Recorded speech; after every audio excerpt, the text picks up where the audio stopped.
No episódio anterior, vimos a destruição de Jerusalém no ano 70 depois de Cristo, pelas tropas comandadas pelo general romano Tito. Agora o tempo passou e já não havia mais fumaça sobre Jerusalém. As cinzas do templo já tinham se dissipado e o mapa do império se estendia orgulhoso como uma estrada sem fim. Estradas de pedra ligavam cidades, portos e mercados. Bandeiras romanas tremulavam nos fortes. Estátuas de deuses e de imperadores estavam no centro das praças. Roma parecia eterna, mas além do mármore existia algo que ninguém via. Por becos, casas simples e cavernas, nascia um povo que carregava outra cidadania. Não traziam espadas, leis próprias ou títulos de nobreza. Levavam apenas um nome: Jesus, e uma certeza tão grande que mudava a forma como encaravam a vida e a morte. Eles se reuniam em silêncio, muitas vezes à noite, para cantar, ler cartas, dividir pão e o puro suco da uva, mas principalmente incentivar uns aos outros. Não eram perfeitos.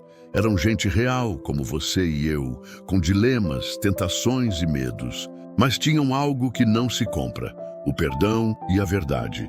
E por isso, eles eram verdadeiramente livres. Para eles, a cruz não era derrota, era triunfo. A ressurreição não era lenda, era a prova de que a morte não tinha a última palavra. Eles repetiam entre si palavras simples e firmes: não temam os que podem matar o corpo, temam perder a alma. E viviam de um jeito que incomodava. Amavam os inimigos, partilhavam o que tinham, cuidavam dos doentes, resgatavam os que eram jogados fora pelo sistema. Muita gente olhava e dizia: vejam como eles se amam. E essa frase correu os bairros e atravessou fronteiras. Mas a fé que abraça a cruz também chama a atenção do poder. O império era tolerante com quase tudo, desde que ninguém questionasse a lealdade total e absoluta a César. E aí estava o ponto. Os cristãos obedeciam às leis, pagavam impostos, oravam pelos governantes, mas se recusavam a oferecer culto a qualquer outro nome. Não queimavam incenso diante de estátuas, não chamavam o imperador de Senhor e Deus. A consciência deles tinha um limite inegociável. Quando a ordem do Estado batia de frente com a ordem de Deus, eles sempre escolhiam Deus. E por isso foram acusados de traição, ateísmo, por não adorarem os deuses, e até de dar azar, como se a recusa deles provocasse a ira dos céus e atraísse desgraças públicas. Então veio o golpe. Um incêndio de grandes proporções devorou Roma. Enquanto as chamas se alastravam, corriam boatos. A cidade ferida pedia um culpado. O palácio precisava de um bode expiatório. O dedo apontou para um grupo pequeno, que não se curvava a ídolos, e falava de um reino que não era deste mundo. A multidão comprou a ideia. O teatro estava montado. Prisões, interrogatórios, torturas. Homens e mulheres foram levados às arenas, expostos como se fossem monstros morais. Alguns foram amarrados a postes e cobertos com piche, para servirem de tochas humanas. Outros foram costurados em peles de animais para que cães furiosos os devorassem. Havia também os que enfrentavam leões, sob gritos de euforia da plateia. E no meio dessa barbárie, algo desconcertante acontecia. Muitos morriam cantando. Outros oravam pelos seus algozes. Alguns encorajavam os irmãos com uma serenidade que feria mais do que qualquer espada. Era outro tipo de poder. O poder que não se impõe, mas vence por dentro. As notícias corriam. Em cadeias obscuras, em tribunais improvisados, em praças onde se costumava vender peixe e contar piadas, surgiam relatos. Eles não negam. Mesmo com ameaças, eles não negam a Jesus. Pais consolavam filhos. Viúvas abraçavam outras viúvas. Jovens, firmes e corajosos, davam sua palavra como quem dá o próprio futuro. O império descobriu que havia uma força que as legiões não entendiam: a consciência entregue à verdade. Quando perguntados se adorariam ao imperador, respondiam com respeito: dai a César o que é de César, mas a Deus o que é de Deus. E como o culto pertencia a Deus, eles não cediam. A sentença de morte era certa, Mas nenhum decreto consegue controlar o efeito de uma vida entregue. O sangue derramado virou semente. Cada martírio plantou coragem no coração de quem assistia. Havia soldados que, tocados pela firmeza dos condenados, abandonavam o combate e encaravam a morte. Havia espectadores que saíam calados do anfiteatro e, dias depois, procuravam discretamente uma casa de cristãos. Havia juízes que, na calada da noite, mandavam perder documentos para dar tempo de sentenciados fugirem. Quanto mais tentavam sufocar, mais a fé respirava. Os anos passaram e as perseguições aos seguidores de Jesus foram e voltaram como marés. Em alguns períodos, o Império Romano fechava os olhos, em outros, fazia vista grossa.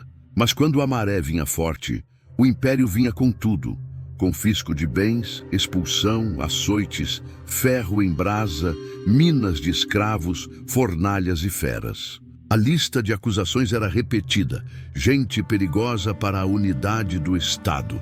Porém, a resposta da igreja também era repetida: oração, auxílio mútuo, firmeza.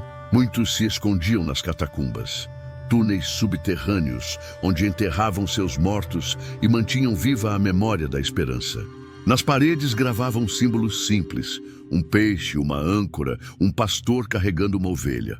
Ali, nas entranhas da terra, cantavam baixo para não serem descobertos. Partilhavam pão com mãos trêmulas e olhos cheios de lágrimas. Repetiam como quem rega raízes: felizes os perseguidos por causa da justiça, porque deles é o reino dos céus. Nem todos eram chamados ao martírio. A maioria foi chamada à perseverança do dia a dia, manter a honestidade quando o suborno era a norma, guardar a pureza num mundo altamente erotizado, renunciar ao rancor quando a justiça parecia não chegar, adorar sem templos, servir sem reconhecimento. Essa fidelidade silenciosa sustentou a igreja tanto quanto o sangue dos que morreram. A comunidade era pequena em número, mas gigante em compaixão. Cuidavam de doentes que ninguém queria tocar. Acolhiam órfãos jogados nas ruas, repartiam pão com estrangeiros sem perguntar: de onde você vem? Isso mexia com as pessoas, porque era diferente. Não era religião de fachada, era vida transformada. Satanás, porém, é paciente e astuto. Ele percebeu que a violência purificava a fé, refinava os propósitos, unia os corações. Se a força bruta não apagava a chama, talvez o vento morno da popularidade a deixasse vacilar. Assim, com o tempo, uma estratégia mais sutil começou a se insinuar. Em vez de destruir a igreja, por que não abraçá-la? Em vez de feras, por que não convites? Em vez de correntes, por que não cargos? Em vez de ameaças, por que não privilégios? O plano era simples e perigoso: aproximar o poder do altar até que a consciência perdesse o discernimento. Não seria uma virada brusca, mas gradual, não um decreto de apostasia, e sim uma soma de pequenas concessões. Um feriado aqui, um costume ali, uma adaptação acolá. Mudar a linguagem do evangelho até que ele continuasse soando como evangelho, mas sem sua essência. Antes que essa virada se consolidasse, a perseguição ainda rugiu com força sob alguns governantes. Houve momentos em que decretos gerais tentaram varrer qualquer traço do nome de Cristo do território imperial. Igrejas foram demolidas, escrituras queimadas, líderes caçados. Parecia que a noite iria vencer, mas mesmo na fase mais sombria, a luz não se apagou. Em vilas remotas, mulheres ensinaram crianças a memorizar histórias de Jesus. Em quartéis, soldados recém-convertidos sussurraram orações no escuro. Em oficinas, artesãos esconderam manuscritos entre tábuas e ferramentas. Em propriedades rurais, famílias abriam as portas sob risco de tudo. A chama se manteve, porque a promessa de Jesus seguia valendo. Estarei com vocês todos os dias, até o fim dos tempos. Com o tempo, ocorreu o impensável. A hostilidade oficial começou a diminuir e deu lugar a gestos de aproximação. A fé que sobreviveu ao fogo passou a enfrentar um novo tipo de fornalha, a da conveniência. Alguns líderes se encantaram com os aplausos, com a chance de influenciar os poderosos, com a possibilidade de ganhar o império para Cristo sem a dor da cruz. O altar, lentamente, recebeu elementos estranhos ao evangelho simples. Tradições sem base, símbolos importados do paganismo, mistura de rituais que prometiam tornar a mensagem mais aceitável às massas. O inimigo sorriu. Aquele era o cenário que ele desejava, uma fé que mantivesse palavras parecidas, mas perdesse a essência. Um povo que continuasse falando em Jesus, mas conduzido por outra autoridade. Uma igreja que trocasse a dependência do Espírito pela dependência do Estado. Ainda assim, Deus não ficou sem testemunho. Mesmo enquanto o comodismo se insinuava, homens e mulheres lembravam o preço que tinha sido pago. As catacumbas ainda falavam. As cartas dos apóstolos continuavam ecoando. Não se conformem com este século. Os relatos de coragem ainda corriam as aldeias. O nome de jovens, mães, velhos, gente comum, que se manteve firme até o fim, era contado junto às refeições. Esses exemplos funcionavam como uma cerca invisível, um chamado à sobriedade. Cuidado com o brilho que entorpece, com a honra que compra, com a voz que promete paz em troca de silêncio. Essa estratégia é usada até hoje. Quando a perseguição não funciona, a tentação da união com o mundo se torna a arma preferida. A estratégia é derrubar por dentro o que não se conseguiu derrubar por fora. E aqui está o ponto central desse episódio. O inimigo nunca abandona o campo, ele muda de uniforme. Ontem usou feras, hoje convites, ontem prisões, hoje benefícios. O alvo, porém, é o mesmo, a consciência. Se ela for capturada, o resto se rende. A história da perseguição da Igreja Cristã pelo Império Romano nos conduz, então, a uma encruzilhada. O sangue dos mártires preparou o solo. A coragem deles ergueu um padrão. A Igreja cresceu. Cidades inteiras ouviram sobre o Cristo vivo. Mas enquanto as arenas silenciavam, os corredores do poder ficavam mais barulhentos. Propostas de alianças começavam a circular. A cultura pagã oferecia seus velhos símbolos em roupas novas, e muitos, cansados de serem estranhos ao mundo, quiseram ajustar a verdade para que ela incomodasse menos. A maior de todas as guerras entrava em nova fase. Menos aço, mais sutileza, menos rugido, mais sussurro.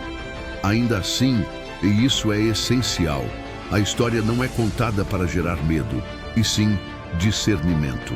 O mesmo Jesus que sustentou os fiéis sob as garras das feras é o Cristo que pode manter o coração humilde enquanto a popularidade acena.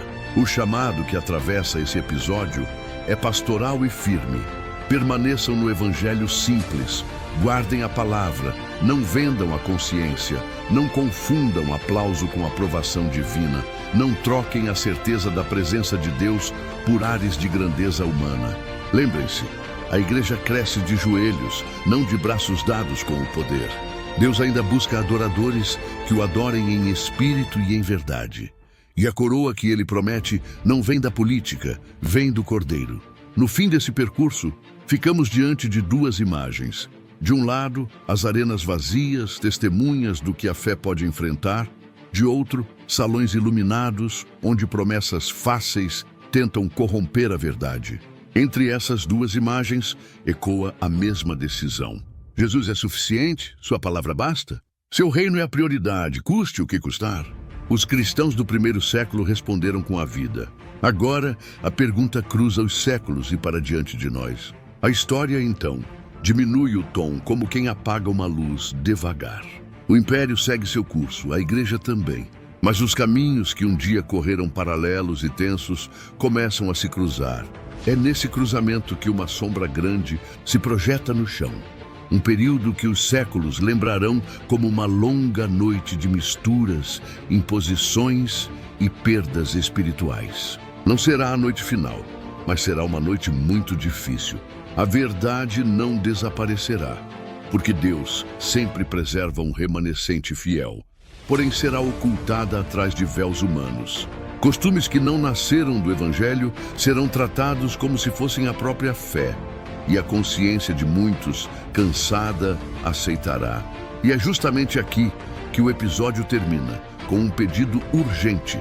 Não esqueçam as catacumbas. Não esqueçam as cartas lidas à luz de lamparinas, as orações sussurradas para não atrair os guardas, as lágrimas que lavaram correntes.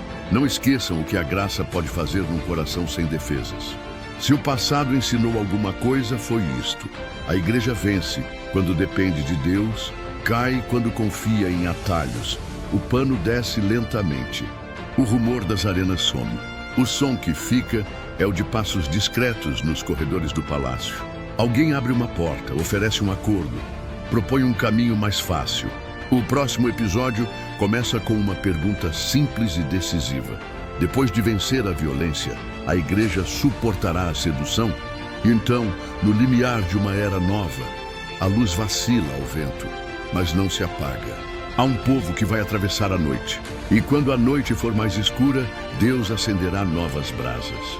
O caminho adiante é muito difícil, mas não sem esperança.